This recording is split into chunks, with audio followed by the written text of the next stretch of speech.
let's just get into the meat of the presentation. Um, by sharing some statistics with you, right? So this was the form that you filled in during the registration process, and we have about 92 people, respond to that survey. And hopefully you can see that on the screen. The first question, to the top left is the question was, around, are you involved in building learning or knowledge management or a combination of both? And I was a little surprised because 64% of the respondents said that they were involved in designing learning plus knowledge management solutions, right? So either or a combination. So that was a slightly higher number than I expected. 32% indicated that they did only learning solutions, 3% only knowledge management solutions, and 1% were none of the three options. So glad to have an audience which plays across both sides of the aisle. The other one question was that in your organization, are there plans to integrate learning and knowledge management function? 11% said already done. 32% said doing right now, 10% said in 2 years, and 38% said no plans. And I kind of saw a little discrepancy between, I guess, the two statistics in which 64% have say that they build both KM and learning solutions, but only 43% are integrating the functions. So looks like the solutions are being built, but the functions are still separate. So that's kind of an interesting one to see. Lynn, can I get you in just in terms of the second statistic where only 38% have no plans to integrate learning and knowledge management? And I know that you'll kind of lecture in knowledge management. What's your feel on whether organizations recognize or not only recognize, but maybe evaluate the need to integrate learning and knowledge management? I think from my experience, that knowledge management has often been a solution that was delivered out of operations or out of IT, and so they've been held in those areas, and obviously learning is often a HR function, or sometimes an operations function, but yeah, it's where those units are placed inside an organisation, which impacts how closely they often work together. So I think that's one of the challenges. Sure, Lynn, and while we've got that poll open, and hopefully you're responding to that poll, the question also is, personally, do you think that knowledge management and learning are quite different professions? Because, I guess learning folks might come from, like a Cert 4 or a degree in HR. And I think people who specialize in KM, could you just give us an overview of how they kind of enter the profession? Is it, for example, like yourself, you've kind of come from learning and then gone into KM. But are there people in the profession who, start with knowledge management and kind of, stay in knowledge management? So any thoughts on that? Yeah, it's ultimately we're actually heading for the same goal, and that is changing behaviour for our organisation. So whether it's to change it for delivering new tools or new opportunities, it's all about changing behaviour. I think the challenge or the differences are sometimes learning perhaps maybe it's the introvert-extrovert thing, that learning people are often more extroverted, depending on whether you're a developer or actually a presenter, and KM people can tend to be more systems-based and perhaps technical writing focused and all that sort of stuff. But in the end, there are some of us, like myself, who are happy to get out there and talk about knowledge management. And for me, as I said to you earlier, it's been a progression. I was a trainer, and I learnt a whole lot of stuff when I was travelling around the country training in a particular piece of software, and I picked up all these other tacit learnings along the way, and I was trying to work out how I could share them when they weren't part of the formal learning structure that I was participating in. So that's where my passion for knowledge management came into play. Thanks, Lynn. And if you can, see the results of why you're attending this webinar, it's kind of a mix of, people in the wanting to discover about this topic, but also, I guess, people who already know about this topic, trying to see if there's a new angle. So it's a nice mix, of both of them. The next slide is again back, to the survey, which should be coming up very soon. Is the question really was around, do people feel that, the shorter, smaller types of learning, the micro learning and, the content curation, informal learning, etc., that's quite popular nowadays, is actually kind of is another form of knowledge management, and really they exist only because we haven't integrated two functions. And if they were integrated, then we probably wouldn't have the need to have terms like micro learning, informal learning, so that was a question that we asked. 72% said partially, right? So at least 72% said that there are some components of this, informal, micro, smaller types of learning that fit into knowledge management. 21%, which is, a fairly significant, number for the rest, they said that yes, they are knowledge management. So, and 7% said they're quite distinctly different, right? So, Lynn, can I get you in to comment on this statistic? What are your thoughts?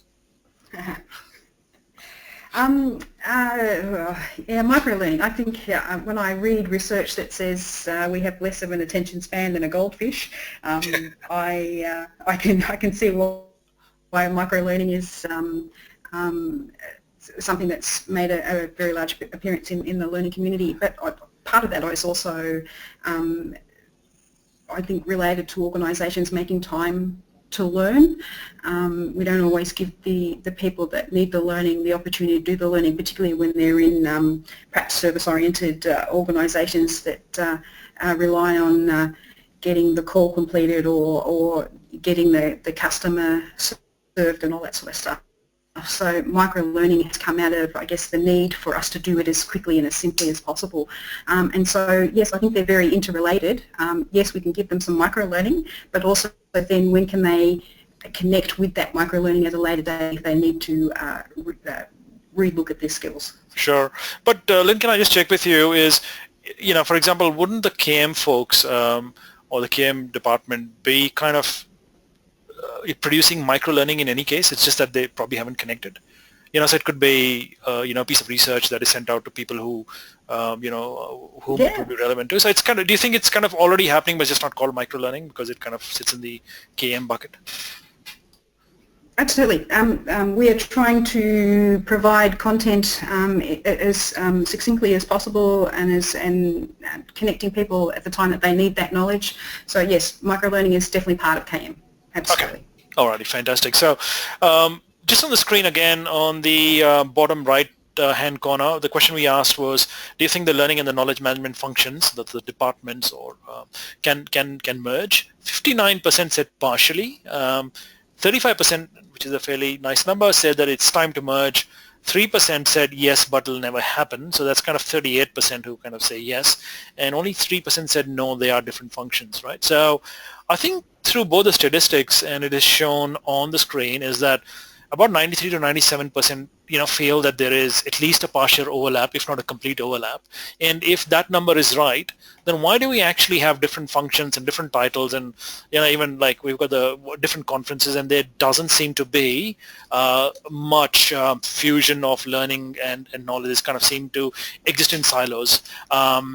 Happily to say that Learning Cafe and Conference will be one of the first ones, I guess, which has a emphasis on both of them. So Lynn, question to you, and love some questions and comments through the QA box from the audience about if there is so much overlap and if people perceive it to be so, why are there still different functions? Lynn, over to you. And look, we won't hold you to your response, but just your view.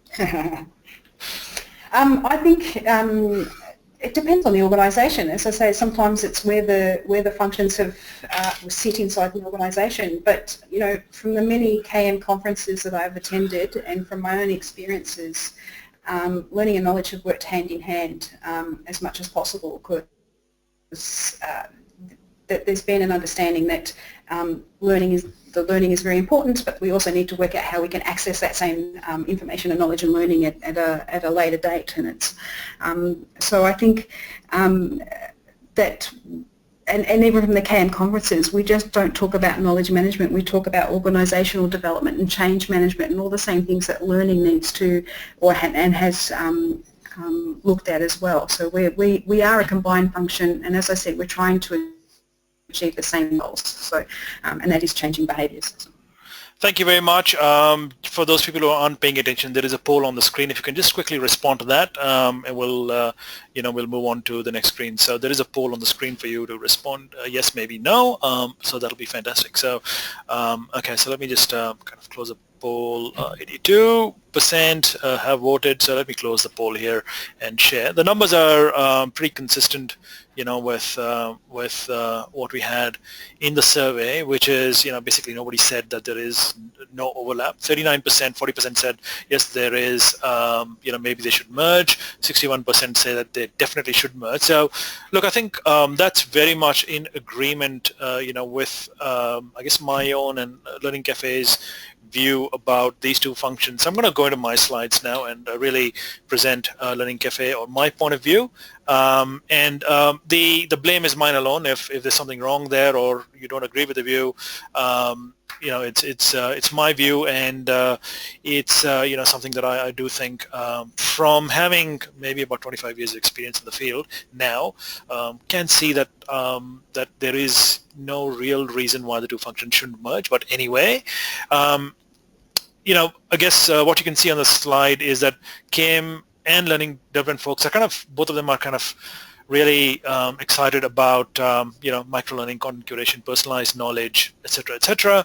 But I think that's they probably wouldn't be that excited if the two functions were merged, right? And because they would see that stuff's already happening in KM, for example, as part of the knowledge management.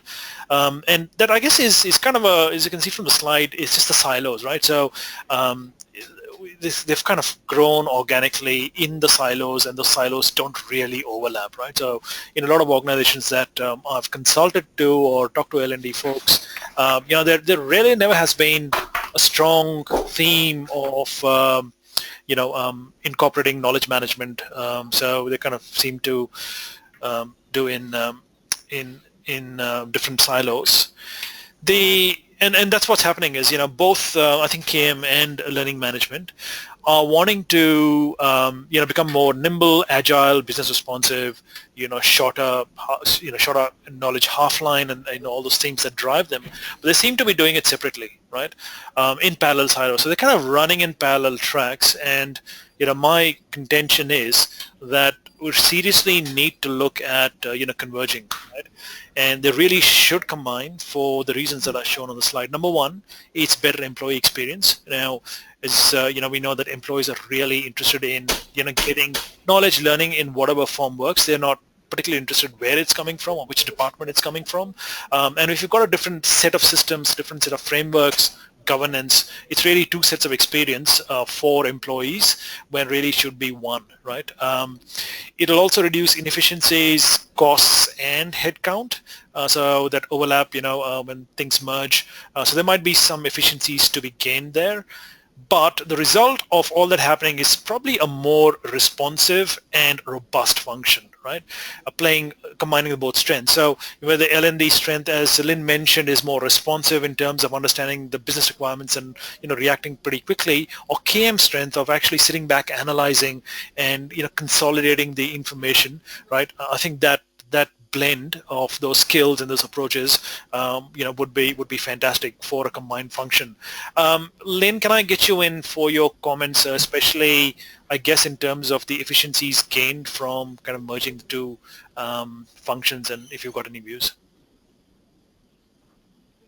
Yeah, well, I think if we're a merged function and we're working more closely together, then perhaps we're delivering a more rounded learning and knowledge experience. So not only are we giving learning in an appropriate manner for the audience, but then they've got access to ongoing information and knowledge that they can access as required. So of my experience, and it is my experience, that we build beautiful e-learning packages, and some of them are in micro formats, but they're not always easy to access and go back to and check again when you're trying to answer a customer question.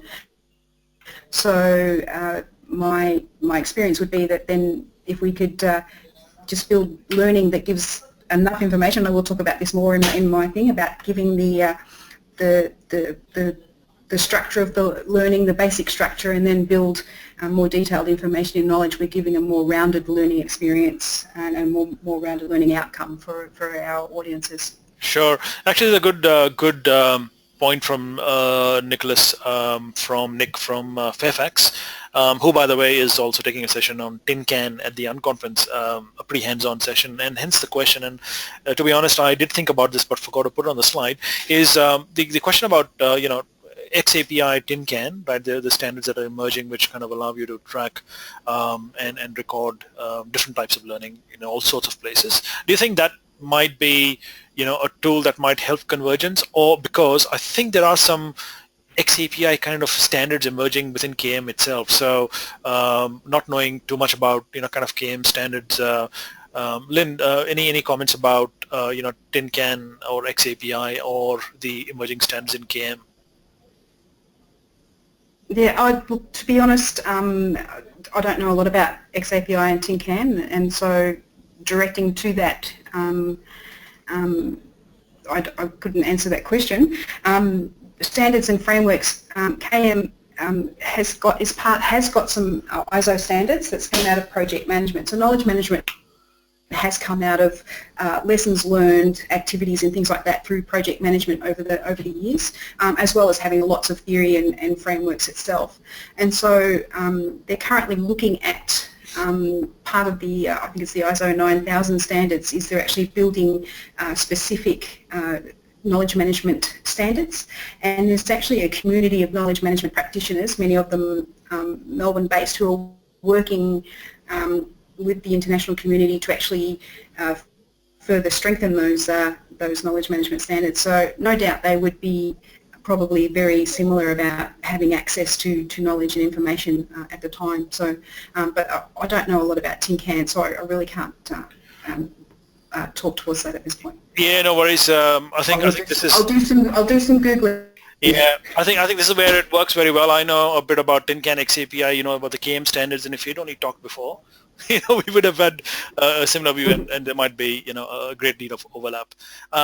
So Nick, hopefully that kind of answers the question. And I do think that, XAPI Tin Can will help the convergence, but I'm not entirely sure it meets the need of the knowledge management, standards.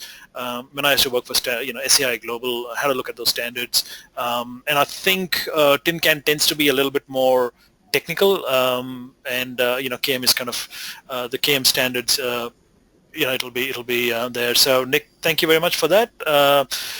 Fantastic. Okay, so the next slide is the one that I've put together, and just me, is, how would the combined function look like, right? So you've got 3 colors in there saying, take the strong bits from KM, take the strong bits from L&D, and, there's the third color, which is kind of both, depending upon who's stronger in that area.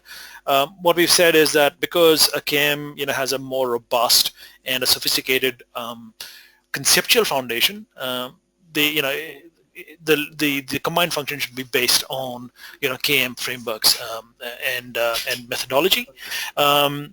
Again, in terms of the stages: analysis, design, implement.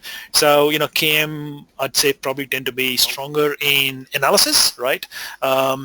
But in terms of design, it could be both, and implementation probably, because the L&D folks, tend to be more at the coalface, they could, take that on. In terms of, again, the types of learning, the formal learning, L&D is pretty good already, legacy for a long, long time. Structured knowledge, KM has been good for a long time. Informal learning is a space that is kind of new, and both are playing in that space. And I think a combination of both would work really well. And like Lynn pointed out, and this is also just my opinion, in terms of the interface to the business and employee experience, L&D probably have those, skills.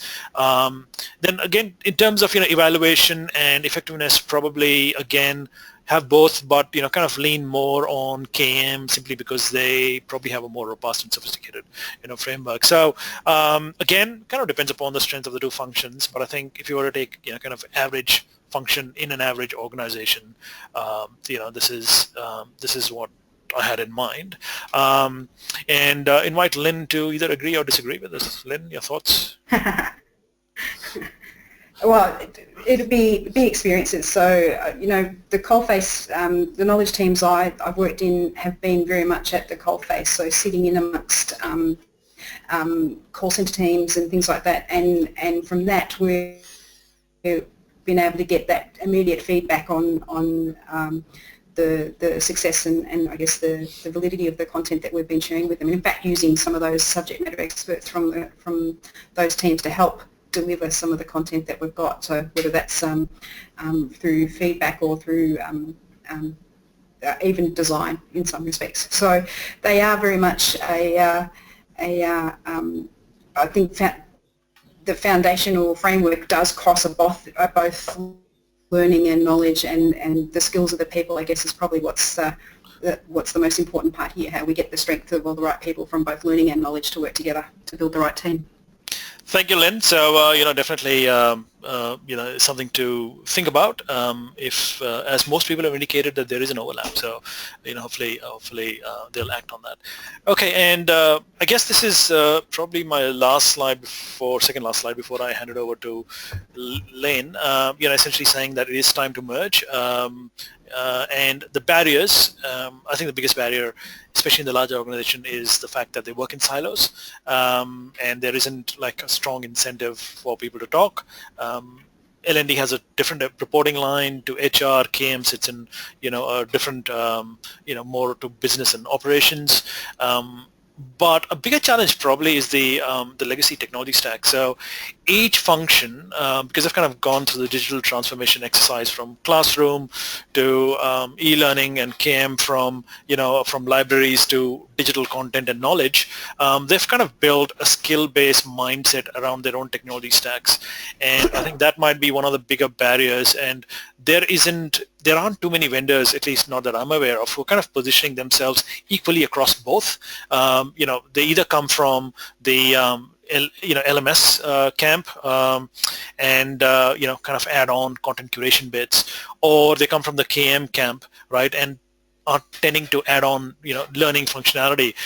So that's one barrier, and also the skills and mindsets are different. So maybe different kind of people, as Lynn indicated, but there's no reason why the two functions can't work well together. But Lynn, just a comment on the technology stacks being a possible barrier to kind of merging the functions, because there's just so much invested in those stacks.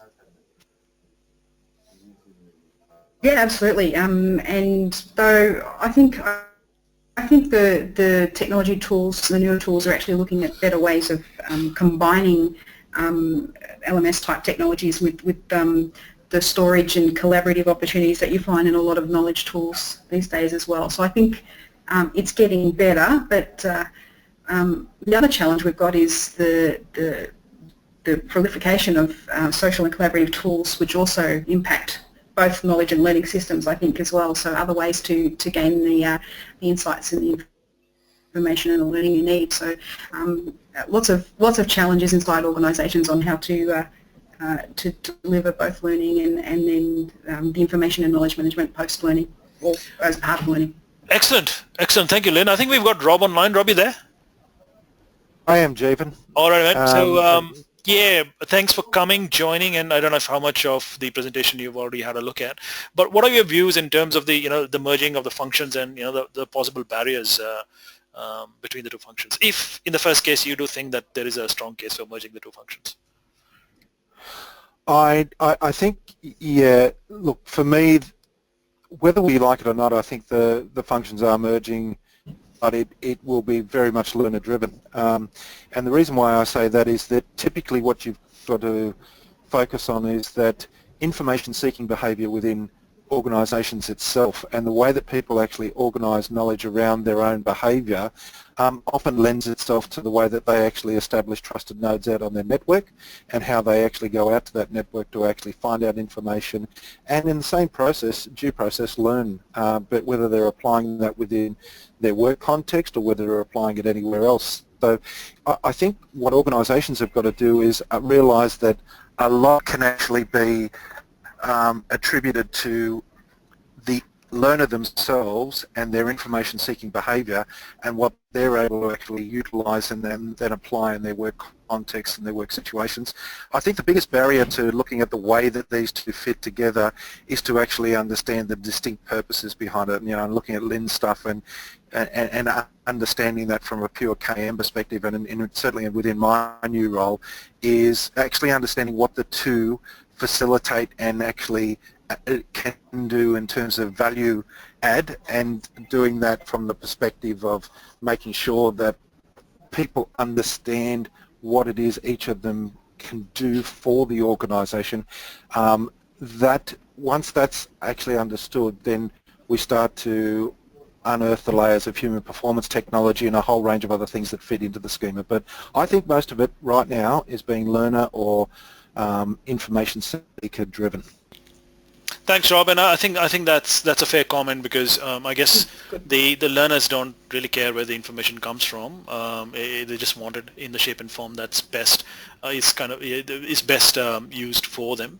So thanks for the comment. So what I'm going to do now is I'm going to hand it over to Lynn. Lynn. We'll just skip through these statements. Just before I go, just want to share with you the next-gen L&D capability frameworks for those who haven't seen it. The first slide really kind of shows the traditional framework, where we've got the business partnership, project management, and the ADDIE methodology.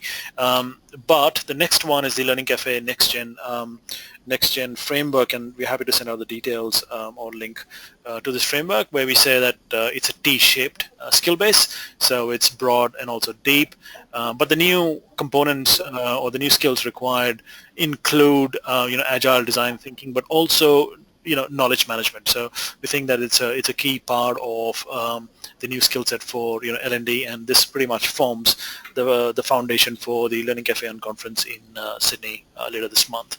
So just the last slide is look, if you want to do more than just hear people talk about merging KM and learning, and if you want to think a little bit more or take some action, I would recommend that you join Ideas at Work. We're going to run a specific project on merging KM and learning, so we're going to discuss is it feasible, if it is feasible, how to do it, etc. All kind of done virtually, and fairly flexible in terms of how much you want to participate. Please do go to the website, which is ideasatwork.com.au/contact, and just register there. So with that, I'm going to hand it over to Lynn, and Lynn, over to you.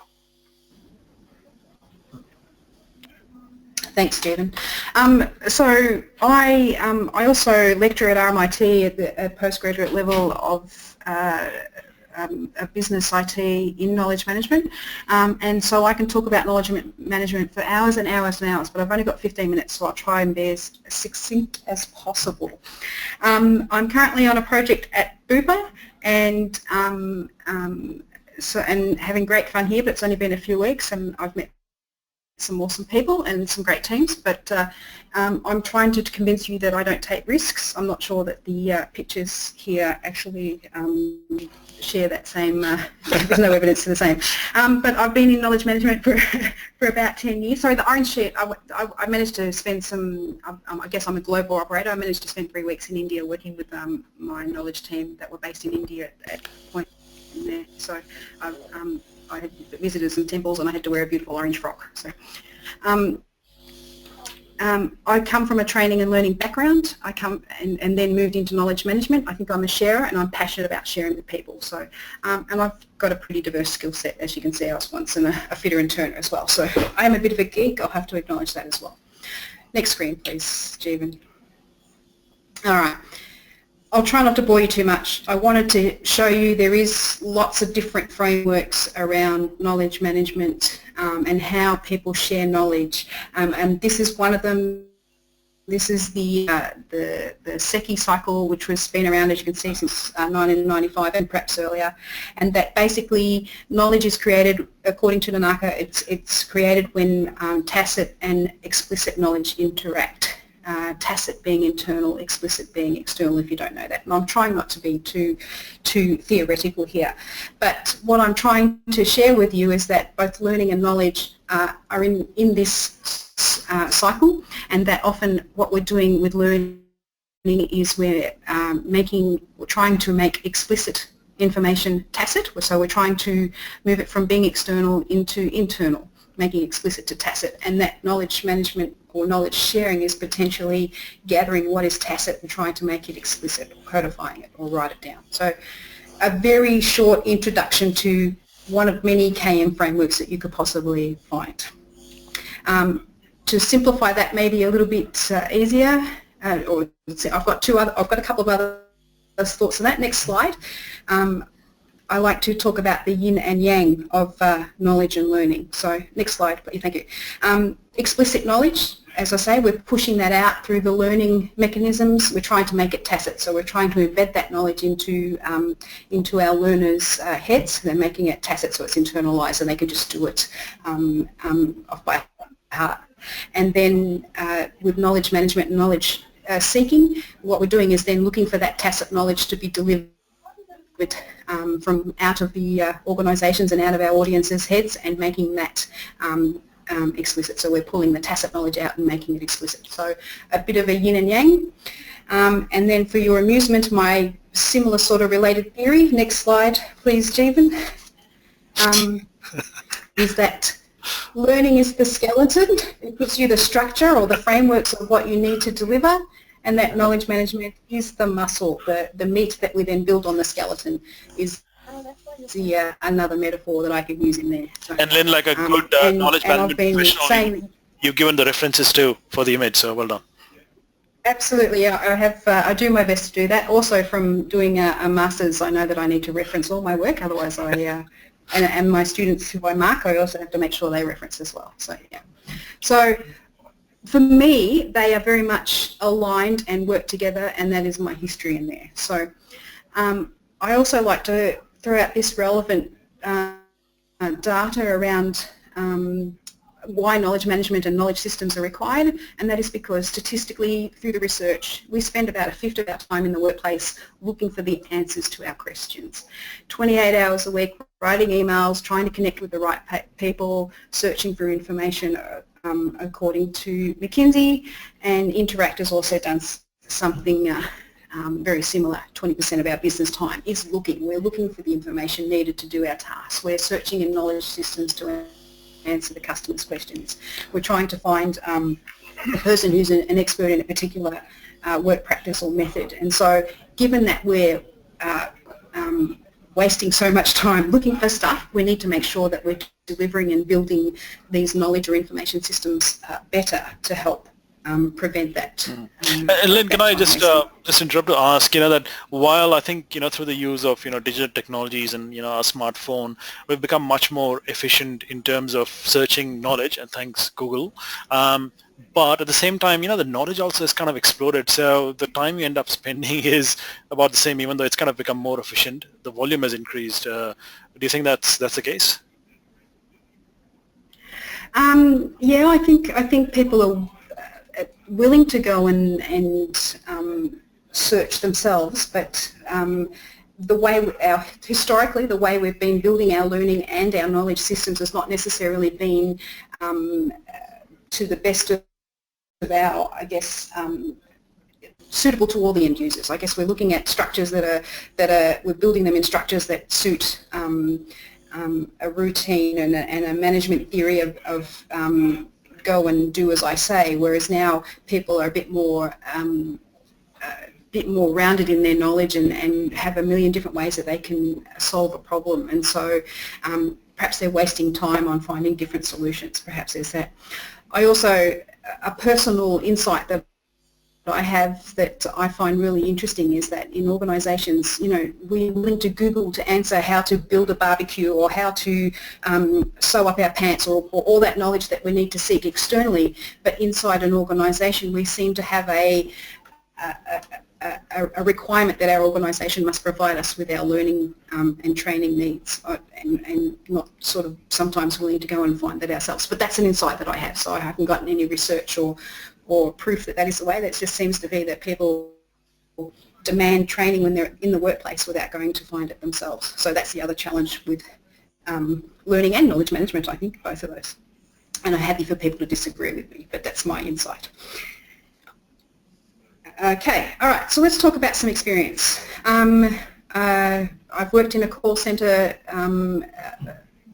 organisation where the training that was provided had a cost back a few years ago now of $12,500 for this 3-month training activity that they went through, and they were having a 30% turnover rate. So it was a large expense to go through the learning process, and they weren't keeping all of their staff. There's a significant amount of turnover in there.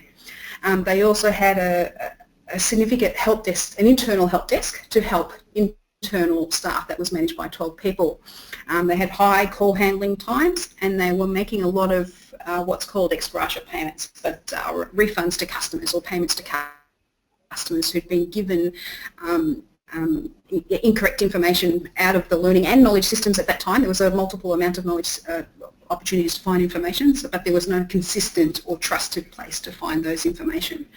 So what I found was with the learning in environments is that content for learning was often only updated when there was a budget for it, rather than it being a formal part of the learning process where things were updated frequently or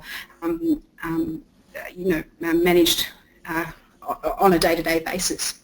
Whereas with knowledge services team, the idea of having a knowledge team was to then have content that could be audited frequently, be up to date, be credible and trusted. So it was how we merged those two things together, or built those things together. Yes, we needed the training, and we needed to have a significant train because it was a complex organisation. We needed to have significant training, but then how can we put or collate some of that training inside the knowledge system so that it could be updated on a more frequent basis? And by having this trusted and credible knowledge source, we then need to have internal staff help desks where the knowledge was available for access at any time. So we could be able to reduce that staff cost down by half. When we built the knowledge tool in place, we're able to demonstrate a reduction in call handling time, and there was also constant feedback available. So if you saw some content in the knowledge system, you could send some feedback, and it was actioned and it was transparent, and by the user providing or the learner providing their feedback, they were gaining some buy-in from the knowledge in there. So if we can look at how we can get learning to work together with knowledge to build that, I guess, ongoing connection so that content is up to date and able to be updated more frequently, whether it is the learning element or whether it's just the knowledge element. My experience has found that we're able to use knowledge systems to improve the learning situation inside the organisation. Does anyone have any questions on that? Lynn, I've actually just got a comment, and I don't know if you remember that, maybe about 8 years back, LCMS, Learning Content Management System, was gaining popularity, and I know that when Rob was at St. George, they had, try to use the LCMS, but looks like and some because it died out because I'm not sure for there are lots of reasons why that happened, but looks like with this smaller chunking of knowledge, there's almost like a need to kind of relook at what LCMS the potential of LCMS, and maybe it's become a little bit more efficient now. So Rob, any views on the good old days of LCMS, and do you think it's time for it to come back? It's a really, really good question, Jeevan. I don't know. I say that quite consistently because not only do you have learning content management systems, but you've got Adobe and massive companies with content management systems, Squiz Matrix, and a lot of others. These content management systems themselves are now trying to make sense, if you like, of the content management stratosphere. And when you think of the amount of information and knowledge that's actually produced on a daily basis, it's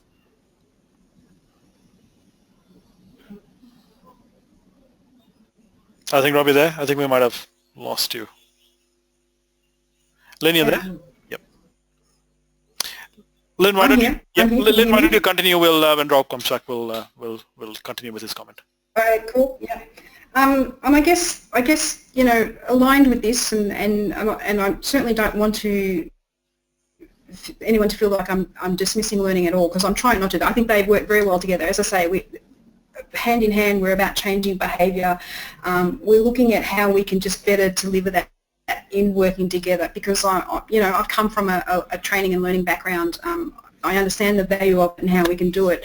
For me, it was just then my focus is now is on the post-training activities and how we support our audiences ongoing. So what I did, just adding into that content curation, it's basically learning and knowledge management. The content curation elements are about how we make how do we find the content we need and how do we access it frequently and all that sort of, how do we make sure that it is credible and trusted and up to date and all that sort of stuff. So content curation is very much a key part of both learning and knowledge management as well, as making sure that it's trusted content that we're looking at.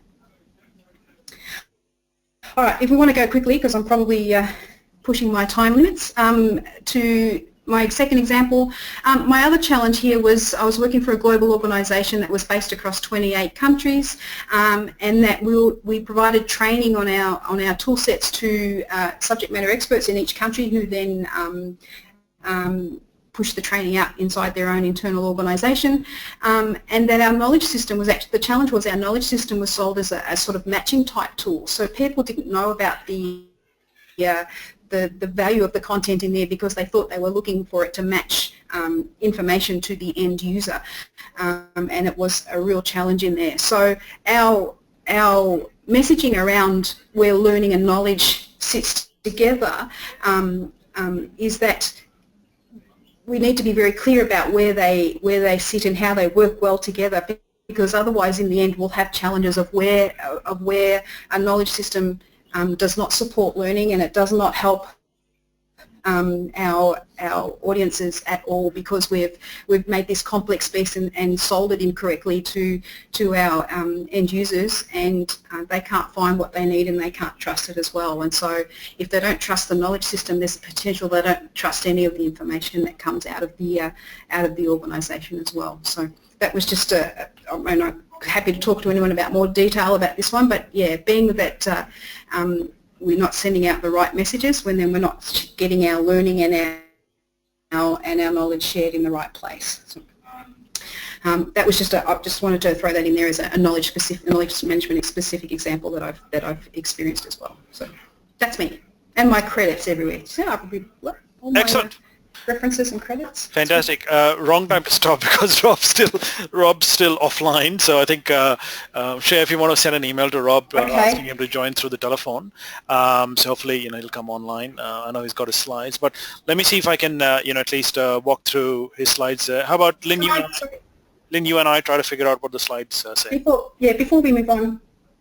Sure. Yeah, just before you move on though, someone also asked about analytics used in KM. Yep.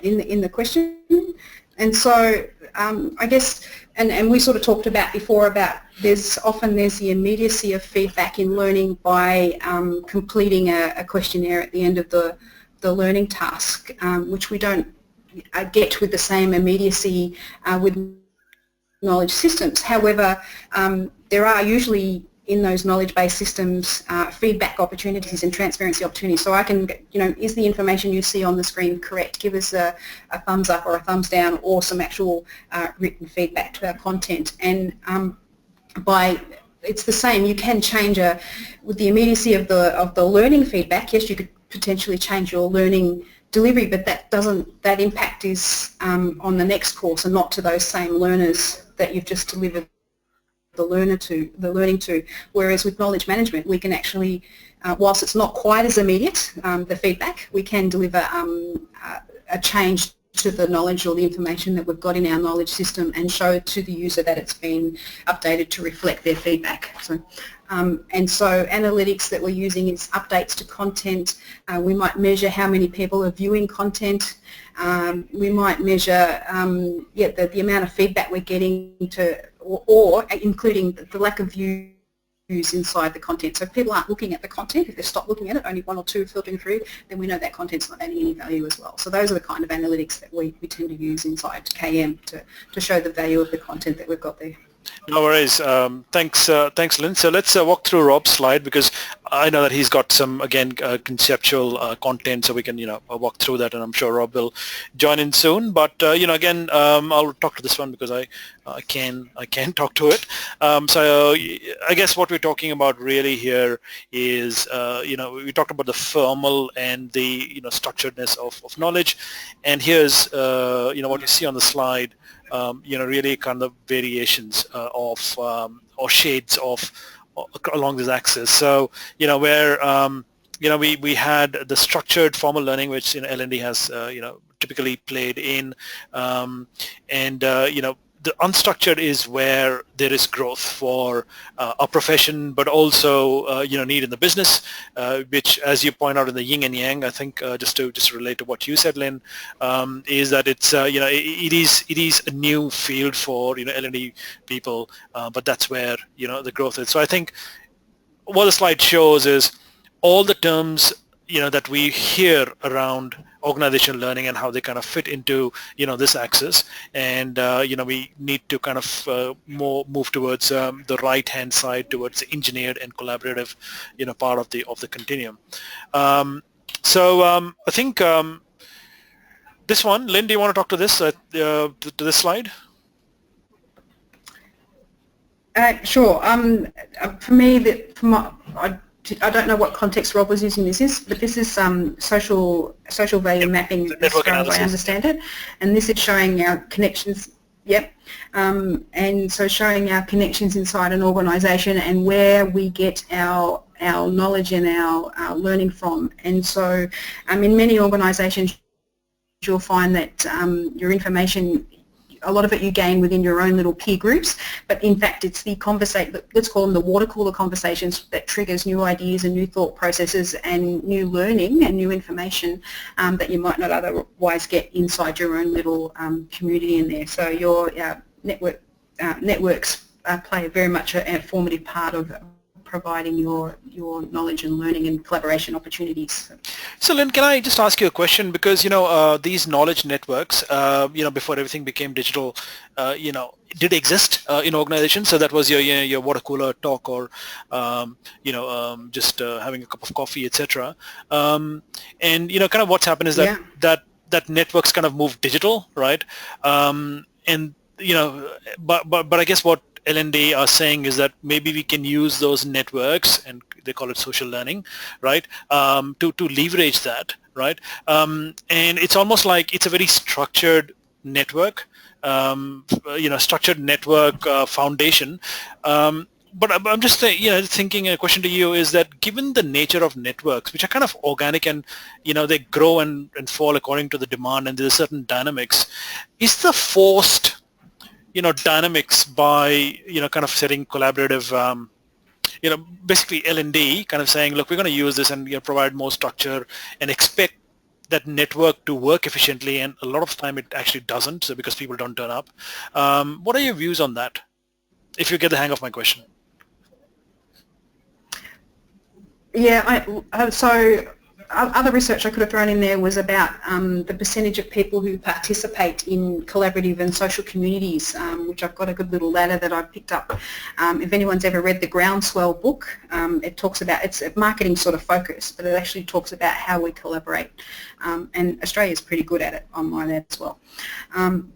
So the idea is that we collaborate and we participate in things that connect with us emotionally. So the topic doesn't always, is not always important to us. So when we think that there's not enough people collaborating in a digital online community, it's not necessarily because they don't care. It's just because the topic is not the one that they're emotionally connected to. But once the topic does become that connection, then you'll see that they participate. So we've got to be okay and be happy with the people who lurk and don't participate in these type of activities. And then I guess what I guess I completely agree with you, and love to hear from the audience, from the Q&A panel. But I guess what you're saying is that emotional connection is to the content is important, and in reality, in work, you don't have to, the opportunities to emotionally connect with content that comes out of the workplace, they're far and few between, and that's why, it is probably not, the networks are not as strong and active as they are in personal life, where you kind of react to a picture on Facebook. Yeah, I guess, no, there's still plenty of things that frustrate us in work, so that would make us feel emotionally connected to not enjoying it, I guess, and that also then delivers a need to change behaviour or change outcomes. So, so when you say emotion, is it both positive and negative emotion? So if you get the workforce frustrated, they actually might, okay, all right, there you go. So no point, maybe if making them happy doesn't work, maybe, rile them up and they'll participate. Well, it's not about making them unhappy. It's about understanding what makes them. Yeah. Yeah. Well, what's understanding about what makes them unhappy, so that we can change what that is. So listening to our people, all that sort of stuff. So important stuff. Yep. So Rob's next slide. Stop calling it learning. And the slide says that today's work basically say continuous learning. Half-life of knowledge is changing all the time, and you kind of learn. You want to learn in the size and the time that you have, right? So so I guess it's in terms of work and learning are so enmeshed, and they are happening so day to day, pretty much every hour or every half an hour, because the nature of work is changing, and like we said, the half-life of knowledge is decreasing. So more a need to do that. And well, information behavior isn't changing, it's merely accelerating. Now I won't go into this seems pretty complicated. Lynn, do you have any views on this one, or should we skip this one? Well, I guess part of it is, it's that emotional stuff and having our information available to us at the right time, at the right place, and all that sort of stuff. So, let's not go into too much detail at the end of the Absolutely.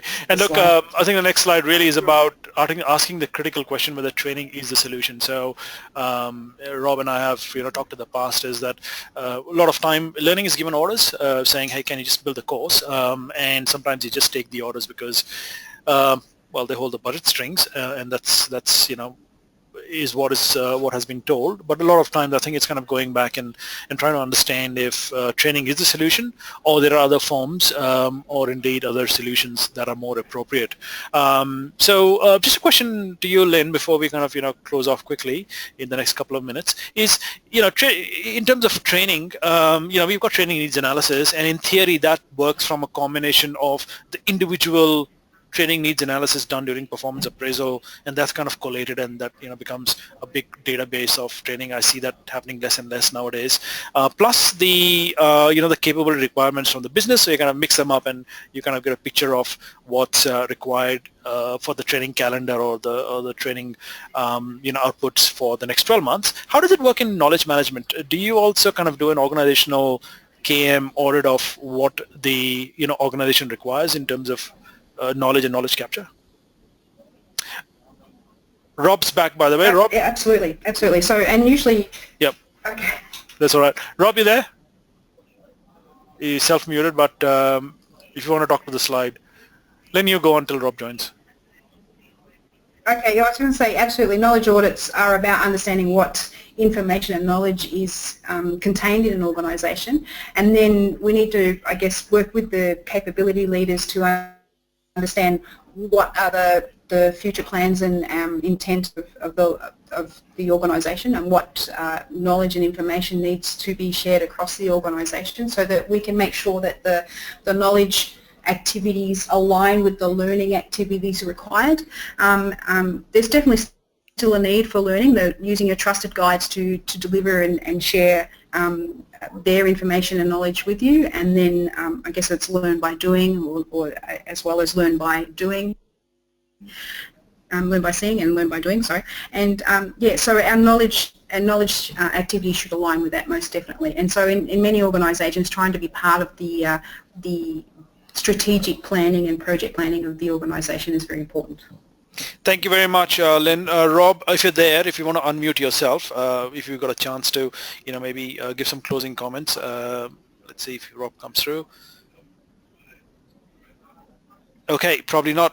Still having a few issues. I can see him online, but you can't. Look, I think this is where we finish. So it's been kind of a two-way conversation for most time. Apologies on behalf of Rob and behalf of Learning Cafe due to the technology issues.